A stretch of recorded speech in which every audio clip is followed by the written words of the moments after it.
Thank you, Madam Chair, and it's an honor today to introduce Mr. Rich Hillman. Rich would tell you with pride that he's a sixth-generation farmer in Lone Oak County, Arkansas, where he grows rice, soybeans, and corn, and that the main reason he could be here and testify today is because the seventh generation is back home running the farm. And we are grateful that you could make it, Rich, because you are so well positioned to speak on issues affecting the broader needs of farmers in Arkansas. Rich serves on the USA Rice Farmers Board of Directors as Vice Chairman of the Board for Rice and Foods and represents his state well as the President of the Arkansas Farm Bureau. I always tell people back in the state to grab me by the lapels and let me know what Congress needs to be doing better. Rich takes that literally. So we appreciate him very, very much. We're lucky to have him in Arkansas and grateful he took time away from the farm to be with us today. Thank you, Madam Chair. Thank you so much. Ranking Member Hyde-Smith, Chairwoman Stabenow, and Ranking Member Boozman, and members of the subcommittee, thank you for the opportunity to testify here this morning. Senator Boozman, thank you for the warm introduction. I'm honored to testify this morning on behalf of USA Rice, a national trade organization representing all rice farmers and segments of the rice industry. Rice is grown on about 3 million acres across the U.S. Half of that rice is consumed domestically, while the other half is exported to more than 120 countries around the world. On average, each rice farmer contributes about $1 million to their local economy and employs 6 people. The broader $34 billion rice industry supports more than 125,000 jobs nationwide. Rice fields, the fields themselves, provide critical habitat for migratory waterfowl and other wildlife and contribute substantially to biodiversity. More than 3.5 billion people worldwide depend on rice as a staple food. 3.5 billion people. U.S. rice grown is accessible, affordable, and nutritious. Rice is not as fortunate as other commodities that saw a large run-up in the market prices during 2020 and 21, all while contending unprecedented increase in cost of production. Texas A&M University study in 2022 predicted two-thirds of rice farms would have negative net cash farm income in the 2022 crop year.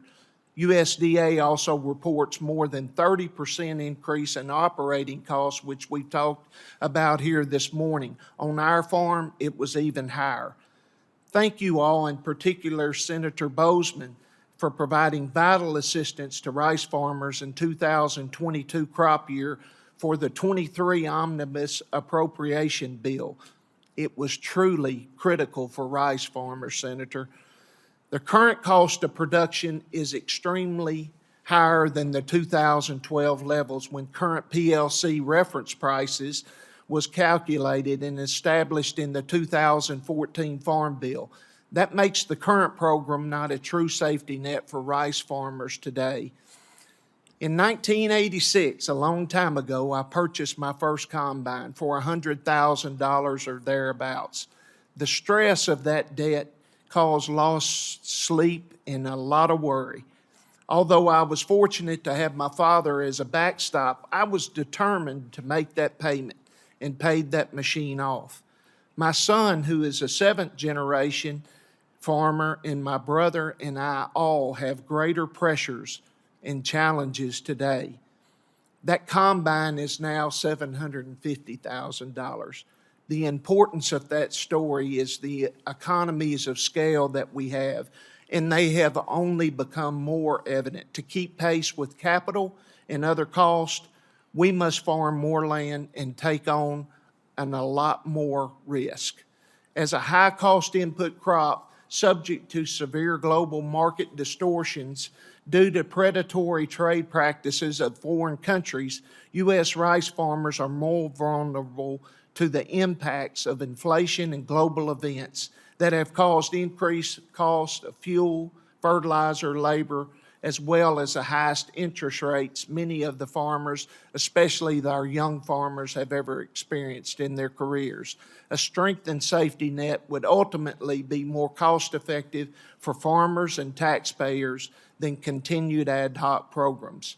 The PLC program has traditionally been our true safety net, especially for rice farming.